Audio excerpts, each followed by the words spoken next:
Think news में आपका स्वागत है और आज का हमारा विषय है भारत की क्रांतिकारी तरक्की।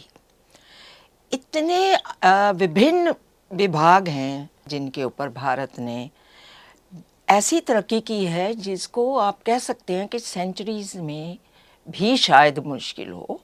लेकिन एक बड़ा देश जिसमें 140 करोड़ लोग रहते हैं, जहाँ समस्याएं भी आकाश को छूती हुई हों, वहाँ पे कोई इतनी तरक्की कर सकें, ये आश्चर्यजनक भी है और सुखद भी। हम आज हर विभाग की एक तरक्की के ऊपर बात करेंगे जो समूचे भारत को जिसका असर रहे। और इस विषय पर, भारत की क्रांतिकारी तरक्की के विषय पर जिनको मैंने बुलाया है वो हैं हेमंत गोस्वामी। पहली बार मुझे 12वीं कक्षा में मिले थे और उस कक्षा में भी इनके मन में ऐसे ऐसे सवाल उठ रहे थे कि मैं खुद दंग थी।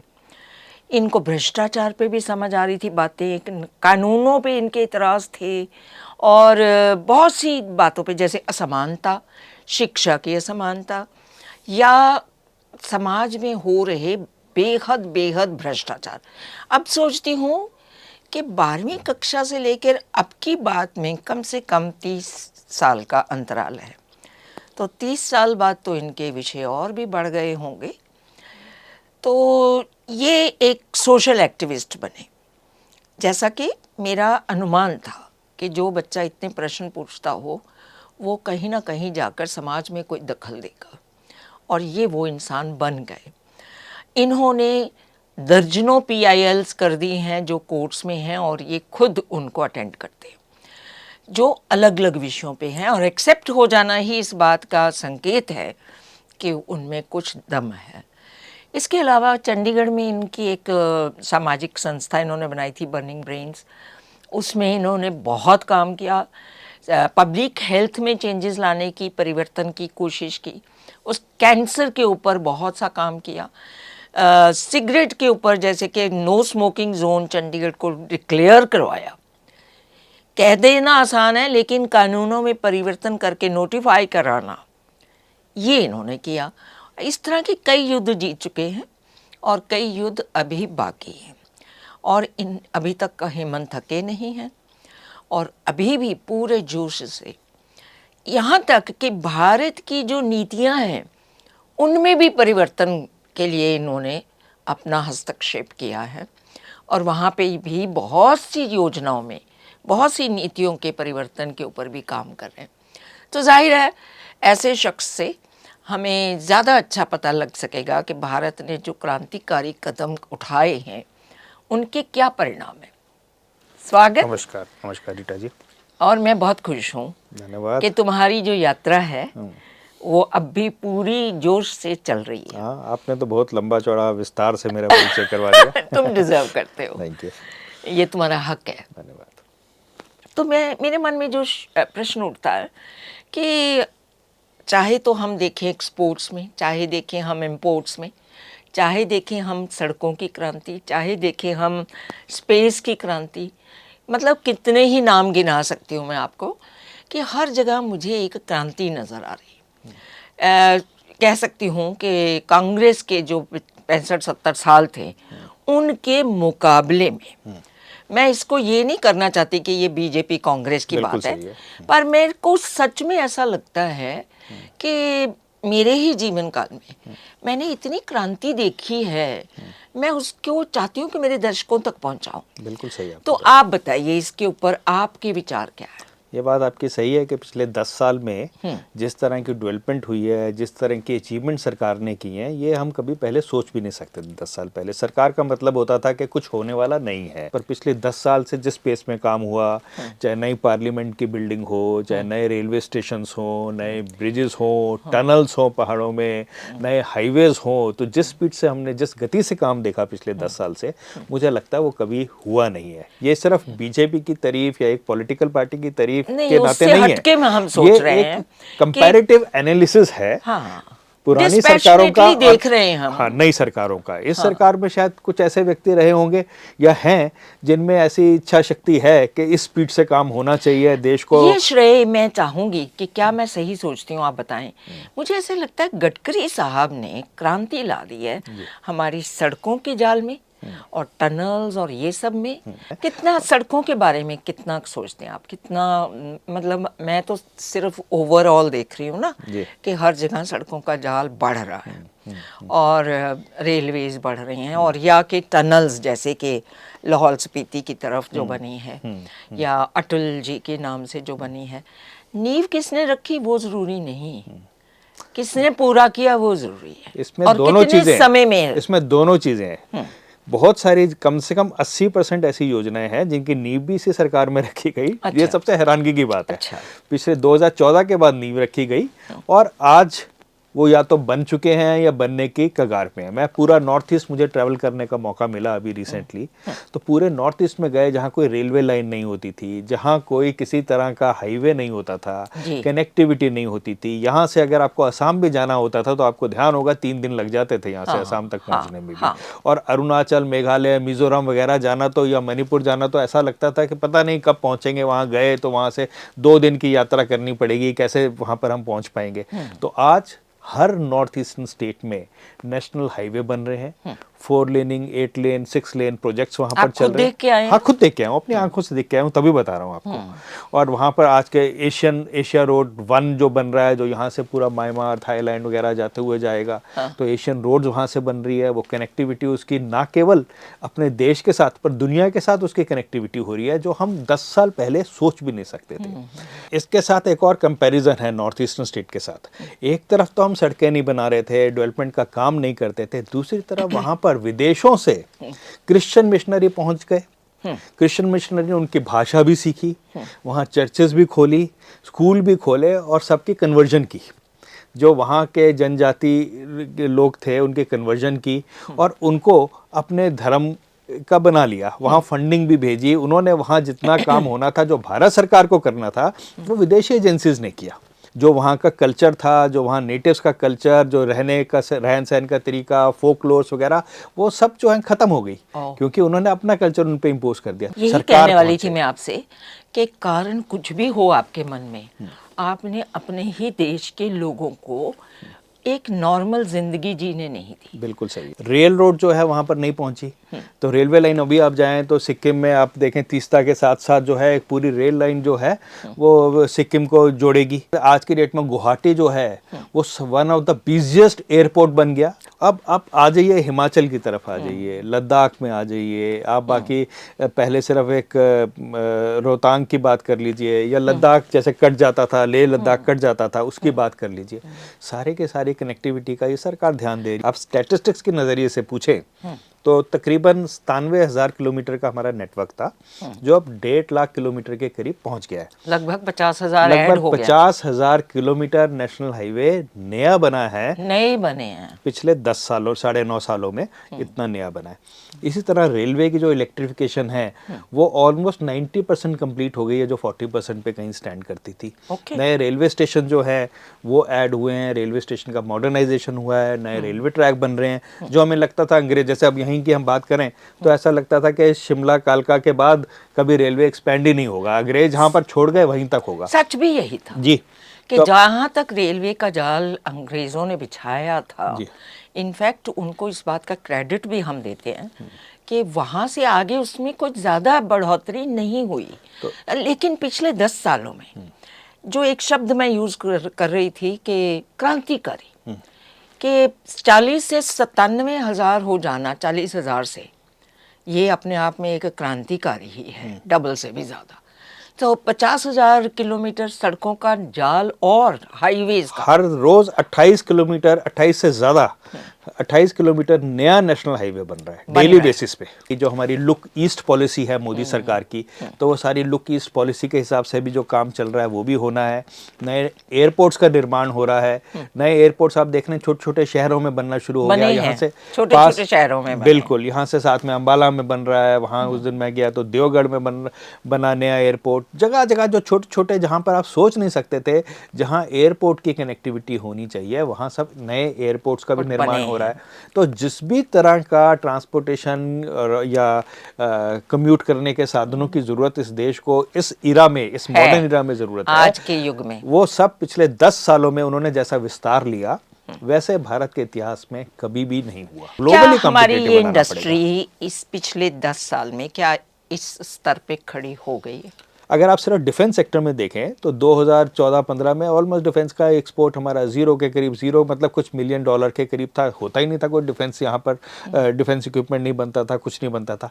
पहली बार इस सरकार ने आके एफडीआई डिफेंस पे से कैप हटाना शुरू किया, उनकी इन्वॉल्वमेंट करनी शुरू की, और पहली बार हमारी इंडस्ट्री को पता चला एक ये ग्लोबल सेक्टर है जो $1 ट्रिलियन इंडस्ट्री है, जिससे हिंदुस्तान अभी तक वंचित था। पर हमारे पास कोई किसी भी तरह की नो हाउ नहीं थी।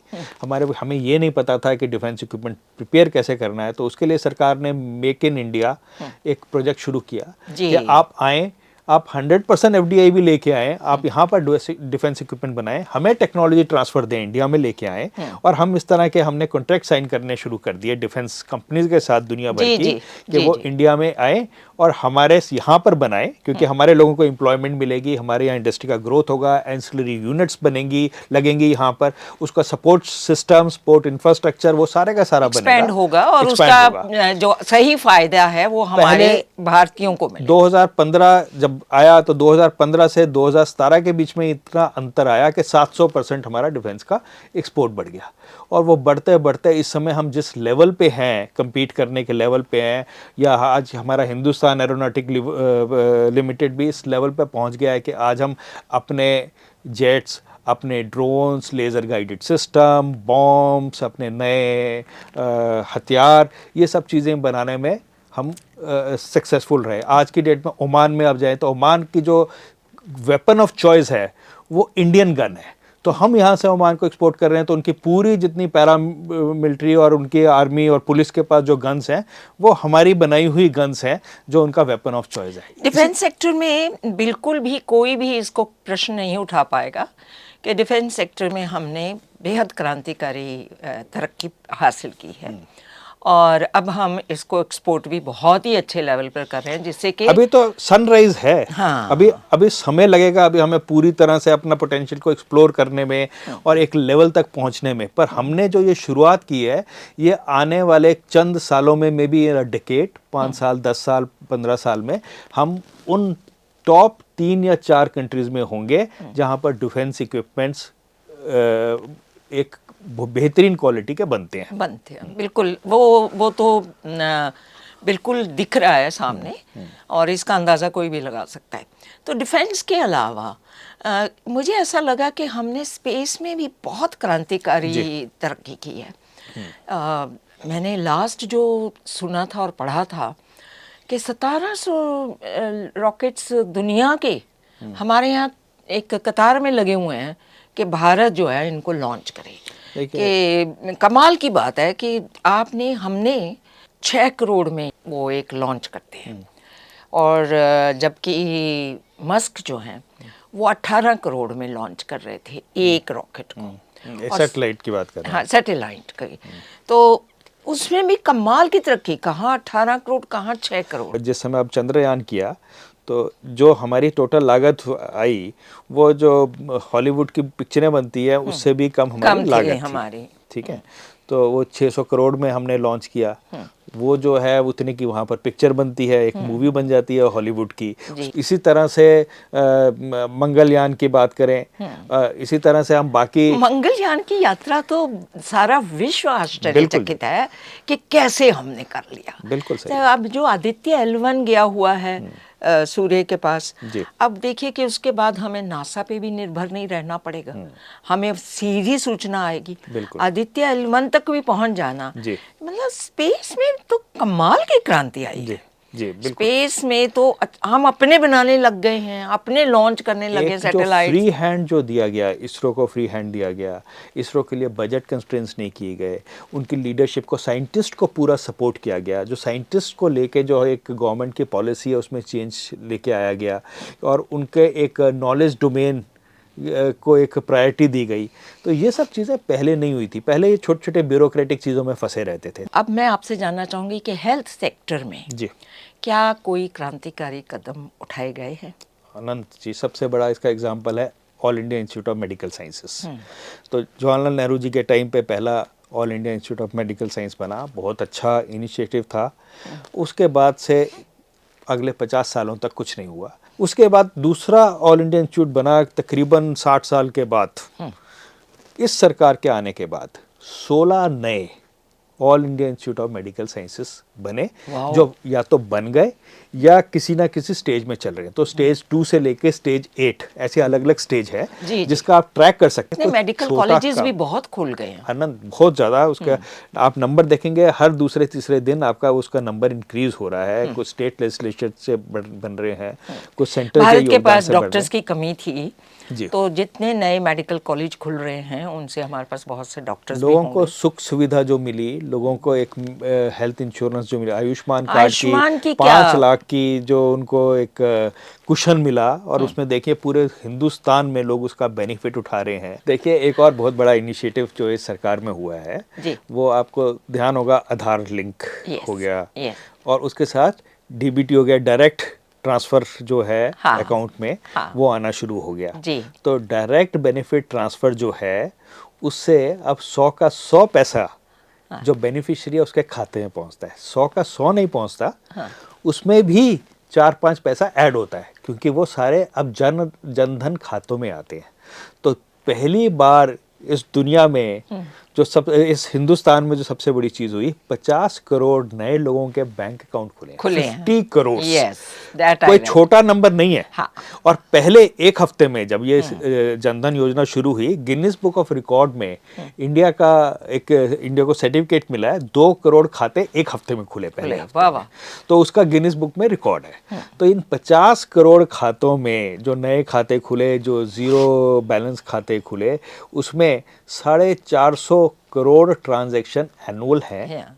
सो जो डिजिटल क्रांति आई है भारत में, जी। उसका एक तो बेस ये नजर आ रहा है, और वैसे भी आप देखिए कि अब तो जो नीचे बैठता है ना अपनी दुकान लगा के, जी। उसके पास भी गूगल ऐसा है कि जिस आप समय गूगल से पेमेंट कर सकते हैं। अब उसमें 2 चीज़ें थी। एक तो टैक्स की चोरी हो रही थी। किसी भी देश को ग्रोथ के लिए टैक्स तो चाहिए। जब आप कोई भी चीज़ पहले खरीदते थे तो लोग टैक्स चार्ज करते थे, पर गवर्नमेंट को जमा नहीं करवाते थे। हाँ। तो सेल टैक्स, ऑक्ट्रॉय, टोल, सबके नाम पे पैसा लेते थे, पर वो नंबर 2 के खाते में आता था, निकल जाता था और कुछ लोगों की जेब में जाता था। जीएसटी आने के बाद इसको अगर आप डिजिटल पेमेंट के साथ या डिजिटल नेटवर्क के साथ कनेक्ट नहीं करेंगे तो लीकेजेस फिर होगी। हाँ। तो जब हमारी डिजिटल पेमेंट्स आई और हम डिजिटली स्ट्रेंथन हुए, तो सारे का सारा हमारा जो बैंकिंग सिस्टम है वो हमारा डिजिटल पेमेंट के साथ लिंक हो गया। और डिजिटल दुनिया में हम नंबर 1 पे पहुंच गए, number of digital transaction. Yes, that's what I was going to Not say. only number, even the amount which is transacted through digital transaction is the highest, and the quickest way of transacting as on date, आपको पता है कि हम अपने mobile के through करते हैं। यहाँ से इवन यूएस से, कनाडा से, जितने भी आप जिन लोगों को जानते हैं, जिनको मैं जानता हूँ जो यूरोप से आते हैं, वो अपना सिर खुजाते हैं, ये क्या आपने ऐसा क्यूआर में ऐसा मोबाइल दिखाया और पैसा आपका चले गया। I saw that.